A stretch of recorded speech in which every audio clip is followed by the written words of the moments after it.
Hi good morning everyone, my name is Suraj and new hospitality blogs.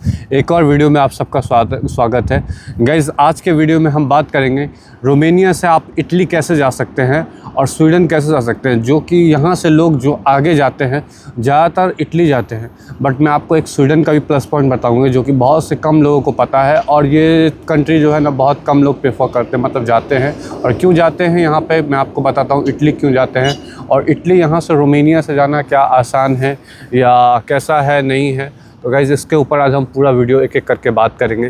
तो guys सबसे पहले Italy यहाँ से क्यों जाते हैं रोमानिया से, तो सबसे पहले नियर है, बहुत सारे अपने लोग हैं वहाँ पे, कनेक्टिविटी इजी है। इटली से इंडिया की फ़्लाइट्स डायरेक्ट आपको मिल जाएंगे, बहुत सारी कंपनी के फ़्लाइट्स हैं जो कि इंडिया से डायरेक्ट इटली के लिए जाती है। बहुत सारे लोग वहाँ पे अपने आप को मिल जाएंगे। उसके अलावा पेपर वर्क वहाँ पे ईजी है कंपेयर टू स्वीडन। और मैं स्वीडन ही क्यों चुना तो मैं वो लास्ट में बताता हूँ। और इटली के जाने के प्रॉफिट क्या है, तो रोमानिया से आप डायरेक्टली वहाँ पे आपको असाइलम अप्लाई करना पड़ता है, जो कि वहाँ पे अज़ीम उनका जो कि काम का एक ये होता है, मतलब वो आपको डॉक्यूमेंट अप्लाई करना पड़ता है कि हाँ आप यहाँ पे खुश नहीं है या ऐसे वैसे।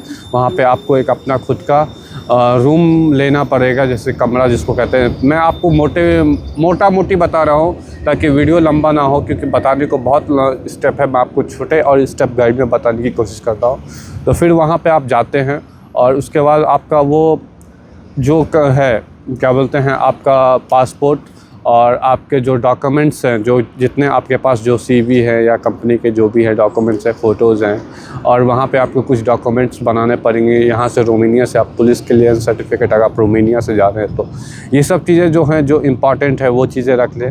और बाकी जो नॉर्मल तो आपके डॉक्यूमेंट है वो वहाँ पर बता दिया जाएगा आपको क्या क्या डॉक्यूमेंट लगेगा। तो फिर आप उस हिसाब से प्रिपरेशन करके आप इटली जब जाते हैं, वहाँ पे इनका एक ऑफिसर्स हैं जो कि वर्क परमिट से जो कि फ़ॉरेन माइग्रेट को जो है लॉयर करते हैं। तो वहाँ पे वो आपको जाना है और वहाँ पे वो डॉक्यूमेंट जमा करना, एक मोटा मोटी बता रहा हूँ। उसके अलावा फिर उसके बिहाफ पे आपको फिर जो भी टाइम दिया जाएगा, आपको एक येलो कार्ड जैसा काम करने का परमिशन मिलता है। तो फिर वो परमिशन के बेस पे आप काम कर सकते हैं। बट आप उसके बाद आप इटली छोड़ के कहीं नहीं जा सकते। ये चीज़ें आपको सबसे पहले ध्यान रखना है। जब तक आपका टीआरसी ना आता है, मतलब टेम्परेरी रेसिडेंस कार्ड जब तक आपका नहीं है इटली का, तब तक आप नहीं जा सकते। प्रॉफिट कहाँ पे है, जब आपके पास 2 साल का रोमानिया का टीआरसी है और सपोज़ आप अभी इंडिया से आए, आपने 3 से 4 महीना रोमानिया में काम किया। बहुत से लोग बांग्लादेश, श्रीलंका, पाकिस्तान, इंडिया, बहुत से लोग यही काम करते हैं, 3 से 4 महीना काम करते हैं। टीआरसी यहाँ रोमानिया का उठाते हैं, टीआरसी टेम्परेरी रेसिडेंस कार्ड की बात कर रहा हूँ। उसके बिहाफ पे वो 2 साल का बनता है, उसके बिहाफ पे वो इटली भाग जाते हैं और वहाँ पे वो 2 साल तक उसका बेनिफिट उठाते हैं। कैसे बेनिफिट उठाता है, आप लीगल तरीके से बाय फ्लाई, बाय बस, बाय सी कैसे भी वहाँ इटली पहुँच जाते हैं। सी तो नहीं, सी बहुत कम लोग चूज़ते हैं, बाय रोड या फ्लाई आप कैसे भी पहुँच जाते हैं। या तो फ्लाई से जाते हैं तो रायन ले लें, बहुत सस्ते में चले जाते हैं। और बस से तो फ्लिक्स बस ले सकते हैं, इटली के लिए बहुत अच्छी है। तो ये जाते हैं। और हमारे खुद के दोस्त हैं दीपू भाई, तो वो अभी काफ़ी लॉन्ग टाइम से, बहुत से लोग जानते हैं, तो वो अभी काफ़ी लॉन्ग टाइम से तो बाय सी तो कम लोग जानते हैं, बाय एयर या ये जाते हैं, मतलब बाय रोड जाते हैं। वहाँ पे आपका जाने के बाद जो डॉक्यूमेंट है वो सबमिशन हो जाएगा, ये सब कुछ तो हो गया। उसके बाद फिर आपको एक येलो कार्ड मिलता है जो कि काम करने का परमिशन होता है कि आपको काम करना। उसमें आपको मिनिमम वेज आपको सरकार को 1 से 1.5 साल 2 साल आपको टैक्स भरना पड़ता है। वो मैं भी नहीं जानता, 1.5 साल भरना पड़ता है, 2 साल 2.5 साल, तो इतना आपको टैक्स भरना पड़ेगा। उसके अलावा आपको टैक्स भरने के बाद आपको फिर वहाँ पे जब उतना उसका आपका वैलिडिटी, मतलब आपने टैक्स भरा, ये सब कुछ किया, फिर जाके आपका टीआरसी बनता है, टेम्परेरी रेसिडेंस कार्ड। जब आपके पास टेम्परेरी रेसिडेंस कार्ड हो जाता है तो फिर आप थोड़ा फ्री हो जाते हैं, मतलब आप कंपेयर करेंगे। लेकिन अगर आप इन सब चीज़ों से बच रहे हैं, अगर आपका रोमानिया में काम अच्छा है गाइस, सब कुछ अच्छा है, तो आप कोशिश करें कि आप रोमानिया में ही रहें। मेरे हिसाब से गाइस, बात मैं सब कसम से कह रहा हूँ, मैं आपका अपना एक्सपीरियंस बता रहा हूँ। आप कोशिश करें कि आप रोमानिया में ही रहें और रोमानिया में रह के आप पीआर लेने की कोशिश करें। जितना प्रोसेस आप इटली में टाइम टू टाइम, मतलब इस छोर से इस छोर तक आप जाएंगे, जो इस एक बित्ता का गैप है ना, उस 5 साल, इस एक बित्ता को हम 5 साल समझेंगे। इस 5 साल में गाइस आप बहुत सा कुछ आप खो देंगे भाई। आपका आप यंग नहीं, आप बूढ़े के तरफ जा रहे हैं। अगर आप कोई इंसान 25 के एज में डोंकी मार के यहाँ रोमानिया से इटली गया, फिर आप 30 के एज में, फिर आपका एज भी निकल रहा है, पैसे तो वहाँ के कंपेयर करेंगे 70, 80, 1 लाख रुपए ही सेविंग होता है। मैं आपको लिख के देता हूँ, कोई आपको कह दे कि इटली में भैया 1800, 2000 या 2500 यूरो से बड़ा जूता है मेरे पास, मैं उसको जूता उतार के मुंह पे मारूंगा साले को। ये देख लीजिए, ये जूता है, अभी ये अच्छा जूता है, एडिडास का जूता, इस जूता से उतार के मुंह पे मारूंगा। अगर कोई कह दे कि भैया मैं 2000 या 2500 और 3000 यूरो सेविंग कर लेता हूँ, कैसे, क्या तेल चटाई लेके काम करता है क्या? तो भाई जो सच्चाई है वो सच्चाई आप जाने। बहुत अपशब्द बोलता हूँ, मैं माफ़ी चाहता हूँ, लेकिन क्या करूँ, मैं मजबूर हो जाता हूँ, मैं बोलना नहीं चाहता हूँ, लेकिन आदमी ऐसे हाइप बना देता है ना, भैया इटली चले गए, भाई 3000 यूरो कमा रहे हैं क्या, भोसड़ी के गण मरवा रहा है क्या, 3000 यूरो कमा रहा है। तो ये सब चीज़ों का भाई अभी पता नहीं, यूट्यूब भी गाइडलाइंस फॉलो करवाएगा या नहीं, या वीडियो बैन कर देगा, पता नहीं, लेकिन ये सच्चाई है, ये सब चीज़ें जाने। और इस तरीके से गाइज वहाँ पे लोग जाते हैं और इसी तरीके से प्रोसेस फॉलो करते हैं 2-4 साल 5 साल। टीआरसी बनने को मिनिमम कोई यूट्यूबर कह दे भाई 6 महीना 1 साल में बन जाता है, ये वो बुंड मारूंगा बहनचोद को। कम से कम 1.5 से 2 साल 3 साल मैं लिख के देता हूँ। 3 साल से पहले, 2 साल से पहले तो आपका कोई टीआरसी नहीं बनने वाला है। उसके बाद आपका 2 साल टीआरसी बनता है, फिर 5 साल का अप्लाई पोजीशन होता है पीआर, जो कि परमानेंट रेसिडेंस। तो फिर आप अभी टाइम दे दो, 2 साल इधर, फिर उधर 5 साल और 1 साल होता है भाई। जब आप पीआर अप्लाई करते हो तो मिनिमम 1 साल लग ही जाता है पीआर आपको लेते देते हाथ तक आते आते। 9 महीना से 1 साल लग ही जाता है, तो कमल लो 6 साल, 2 साल इधर और 5 साल उधर, 7 साल और 1 साल वो पीआर का प्रोसेस के बाद 8 साल ऐसे ही आपने बुंड मरा लिया। 10 साल के बाद आप फिर आपको पीआर होने के बाद आपको फिर सिटीज़न के लिए पासपोर्ट, लाल पासपोर्ट के लिए अप्लाई करोगे, तो जीवन तो तुम्हारे 10-12 साल तो लड़ा लगा लिए तुम इधर उधर करके। तो कब आगे बढ़ोगे और कब सैलरी सेविंग करोगे और कब पीआर, मतलब कब फ्यूचर बनाओगे। तो बहुत सारी चीज़ें हैं, पैसा ही मैटर नहीं करता। आप पैसे नो डाउट 10 साल में आप बहुत अच्छे कमा लो, आप हो सकते हैं फिर, लेकिन खुद के फ्रीडम कहाँ गए भाई? खुद के फ्रीडम भी इंपॉर्टेंट है, इंपॉर्टेंट रखता है, बिल्कुल रखता है।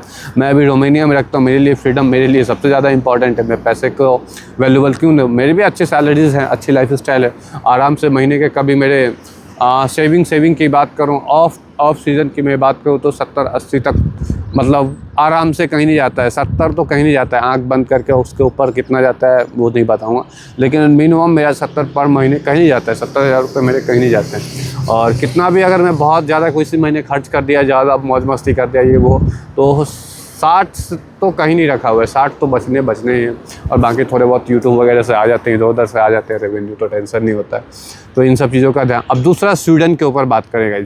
तो स्वीडन का प्रोसेस कैसा मैं आपको बताता हूँ। टीआरसी कन्वर्ट नहीं है वहाँ, आप जाएंगे वहाँ से आपको सीधा हथकड़ी देगा, हथकड़ी से कहेगा जा बेटा इंडिया। वहाँ पे वैसा प्रोसेस नहीं है, अपने घर जा, जहाँ के आप हो, जो भी कंट्री के हो, आप वहाँ जाएं। और सबसे पहले आपका वहाँ स्वीडन के अंदर अगर आपके पास किसी भी यूरोपियन सेंजन का पीआर है, परमानेंट रेसिडेंसी जिसको कहते हैं, जैसे मैं आपको दिखाता हूँ, मेरे पास तो अभी टीआरसी है, तो इसी के बेसिस का पीआर बनता है। तो ये जस्ट लाइक मेरा टीआर है, तो इसके बेसिस का आपके पास पीआर होगा, इसी तरीका होगा, वो भी सेम ऐसा ही होता है, बस उसमें 5 ईयर का ये होता है। तो वो पीआर है, उस पीआर को कन्वर्ट हो जाएगा वहाँ पे आर्टिकल 95 के पास। तो वहाँ पे मेरे पास वकील भी है, अगर किन्हीं को वहाँ के लेते हैं, सज्जाद करके मेरा एक दोस्त है, वो काफ़ी अच्छा है, पाकिस्तान का है, और वो लड़का से मेरी काफ़ी अच्छी लिंक है। मैं अभी स्वीडन भी था, कोई स्टॉकहोम था, तो जो लोग मेरे पिछले ब्लॉग या वीडियो देखे हैं तो उनको पता है स्वीडन में मैं गया था, तो उनसे मेरी बहुत से लोग, तो वहाँ पे ये चीज़ जो है, ये डॉक्यूमेंट वो कन्वर्ट हो जाएगा। और उसके बाद वो कन्वर्ट होने के बाद आपको minimum around may be 4 to 6 month, may be 6 महीने के अंदर आपका वो सारा कुछ का प्रोसेस जो है, काफ़ी अगर फास्ट रहा तो 1 साल के अंदर में आपको अप्रूवल मिल जाएगा, बाकी 1.5 से 2 साल आप वहाँ पे उस पीआर के बेसिस पे आपको काम कर सकते हैं, बिल्कुल मिलेगा, अच्छी कमाई भी है। बट डिपेंड, स्वीडन में भी सेविंग बहुत इंपॉर्टेंट है। अगर आप सिटी सेंट्रल में रहते हैं, जो स्टॉकहोम के आसपास के एरिया हैं, बहुत एक्सपेंसिव है, थोड़ा हट के रहना पड़ेगा। वर्क लाइफ बैलेंस बहुत अच्छा है स्वीडन में, 8 घंटा 40 दिन, कभी कहीं पे 35 घंटा आवर, 35 मतलब वीक में 35 घंटा। तो स्वीडन बहुत अच्छा है, सेविंग के लिहाज से स्वीडन बहुत अच्छा है। अगर कोई आदमी वहाँ पे, सच बोल रहा हूँ, कंट्री बहुत अच्छा है डेफिनेटली, इसमें कोई डाउट, मैं जितनी तारीफ़ कर रहा हूँ उतना कम है। और महीने का आराम से स्वीडन में अगर आप कोई कहेगा भाई 2000, 2500, 3000, 3500 तक नो डाउट कमा लेगा लोग, कोई भी 1500 यूरो से नीचे वहाँ पे सेविंग आप ना बेकार है। 1500 यूरो से ऊपर आप आराम से महीने का मैं बात कर लूँ 1,60,000 से लेकर 2 लाख रुपए कमाना स्वीडन में कोई बहुत बड़ी बात नहीं, कोई बहादुरी नहीं, आराम से नॉर्मल लोग भी कमा लेगा। बशर्ते आपको वहाँ पे टीआरसी कन्वर्ट नहीं होगा। इस चीज़ का 100 नहीं 110% आप ध्यान रखें। तो वो जब आप जाएंगे तो वो पीआर के बेसिस पे कन्वर्ट हो जाएगा, आर्टिकल 95 लगा के। हम लोग भी कन्वर्ट यहाँ पे भी मेरे को पता है, मैं वहाँ गया हूँ तो वो चीज़ें मुझे पहले से ही पता है। वहाँ पे वकील भी है, मैंने मिले लोगों से। दूसरा, आप स्टूडेंट वीज़ा पे दोनों जगह जा सकते हैं, इटली भी जा सकते हैं और यहाँ भी जा सकते हैं। बट इटली जाके क्या करोगे, इटली में पहले से रेसिज्म है, लोगों के पास जॉब्स नहीं है, सच्चाई ये जान लीजिए। ये भी बहुत से लोगों के पास जॉब्स नहीं है, बहुत से लोग मिनिमम वेज पे काम करते हैं। कहीं कहीं पे तो भाई मिलान जैसी जगह पे तो 300-400 यूरो तक रूम मिल रहे हैं, रूम तक नहीं मिल रहे। 400 यूरो आपके रूम में चले गए, 200 यूरो लड़ा खाने में चले गए, 1500 यूरो में ऐसे उसका 200 यूरो ट्रांसपोर्ट में चले गए। आप जोड़ लो 400 200 इधर 600, 200 ट्रांसपोर्ट 800 और इधर उधर मांग घोषणा करते करते 200 तुम्हारे ऐसे खर्च हो जाएंगे। 1500 यूरो की जॉब में तुम्हें 500 यूरो सेविंग हो रहा है, 500 700 चलो 1700 यूरो सेविंग है, 700 का जोड़ लो 70,000। तो 70,000 तुम्हें अगर यहीं खा पी के कोई कंपनी दे रहा है तो फिर तुम्हारे घर में काहे के लिए कीड़ा काट रहा है, फिर वहाँ क्यों जाने की कोशिश कर। मतलब यहीं मेरे हिसाब से तो यहीं रुक जाओ, फिर काहे के लिए उतना कष्ट करोगे, 3 साल वहाँ बुंड मराओगे, फिर जाके कहीं पेपर पकड़ोगे और हो सकता है एक डिसीजन आपको कहीं ये। मैं इस कंट्री से मेरे को प्यार नहीं है कि मैं आपको मोटिवेट करके यहाँ रोक रहा हूँ, मैं आपको सच्चाई बता रहा हूँ कि आप उस चीज़ को जाने। बिना देखिए दुनिया दिखने को, हमारी भी लाइफ स्टाइल दिखने को इंस्टाग्राम पे बहुत राजा की तरह है, लेकिन भाई सच्चाई ये है कि मैं होटल में काम करता हूँ, हर कर्म करना पड़ेगा आपको। होटल में काम करते हैं, सच बोल रहा हूँ, हर कर्म का, वेटर का भी काम का, झूठा प्लेट भी उठाना पड़ेगा, पोछा भी लगाना पड़ेगा। यहाँ भाई मेरे साथ मेरा मैनेजर साला कचरा उठाता है यार, वो डस्टबिन से ऐसा उठा के वो कुछ कूड़ेदान में डालता है। हर काम, मतलब यहाँ पे मैं काम के प्रति में एक जरा भी शर्म नहीं है, ना करूँगा भाई। और ना कोई मेरे डिपार्टमेंट के जितने लोग हैं कोई नहीं करते भाई। तो मैं गोरे, एक भी गोरा मेरे साथ जितना काम करता है कोई नहीं करता है, हर कोई हर काम करता है। तो ये चीज़ें यहाँ पे इम्पॉर्टेंट है। तो भाई मेरे को इस कंट्री से कोई लगाव नहीं, बस आप लोगों को एक सही इन्फॉर्मेशन और गाइड के लिए मैं ये वीडियो बनाया ताकि आप लोगों को पता चले। और जस्ट मैं नॉर्मल स्ट्रीट पे बैठ के आज सोचा आप लोगों को जानकारी दें। और ये घर से लाया शर्ट फर्स्ट टाइम शर्ट में मतलब ये वीडियो बना रहा हूँ। पहले तो शर्ट नहीं पहनता था, अभी पहनने लगा हूँ। तो कैसा लग रहा है वो भी आप लोग कमेंट करके बताएं। और किन्हीं का कोई सवाल हो, क्वेश्चन हो तो उन सब चीज़ों से रिलेटेड या जो भी आप सब कहे तो भाई थोड़े बहुत आप लोगों के कमेंट्स और ये जो मैसेजेस करते हैं ना, तो उसके बिहाफ पे बताता हूँ। ऐसे ऐसे लोग हैं कहते हैं भैया इटली में तो हम 2500 यूरो कमा लेते हैं। वैन से तू जब 2500 कमा लेता है तो मतलब क्या ही बोलूँ, तो फिर क्यों बकचोदी पेल रहा है यार, क्यों बता रहा है लोगों को कि यहाँ जाऊँगा, फिर यहाँ वहाँ जाने के लिए तो फिर क्यों जॉब के लिए भटक रहा है। और कहीं से पॉसिबल ही नहीं है भाई। आप इटली में हो 25, इटालियन जो लोग हैं, जहाँ के इटालियन लोग हैं वो लोग खुद अभी दूसरे कंट्री में आप चले जाए, स्वीडन में बहुत सारे लोग इटालियन आपको मिल जाएंगे, इटालियन पीआर वाले मिल जाएंगे, पासपोर्ट वाले लोग मिल जाएंगे जो काम कर रहे हैं। जर्मनी चले जाए, जर्मनी में मिल जाएंगे, लग्जमबर्ग चले जाए, स्विट्ज़रलैंड चले जाए, यहाँ पर आपको इटालियन लोग मिलेंगे। और इटालियन अपने देश के जो लोग हैं वो लोग है ही नहीं। वहाँ पे टैक्स कितना है वो भी आपको 57% कुछ टैक्सेस है वहाँ के लोकल सिटीज़न के ऊपर। कहाँ से वो टैक्स की मार झेल पाएंगे। इटली कितना ओवर एक्सपेंसेस है। छोटे शहर में तो फिर भी थोड़ा बहुत, गांव एरिया खाली है पूरा।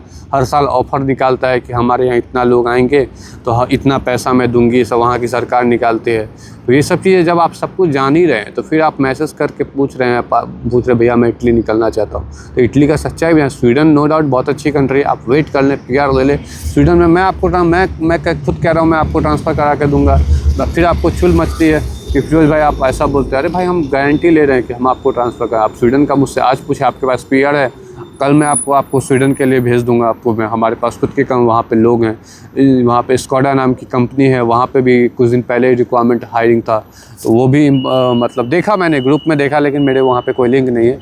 तो उस तरह से आप अप्लाई नॉर्मल कोई भी लोग ईमेल करें, CV भेजें, होगा ना होगा, होना होगा, नहीं होगा तो फिर आप लोग भी अप्लाई कर सकते हो। तो ये सब चीज़ें हैं गाइस, बहुत सारी बातें की।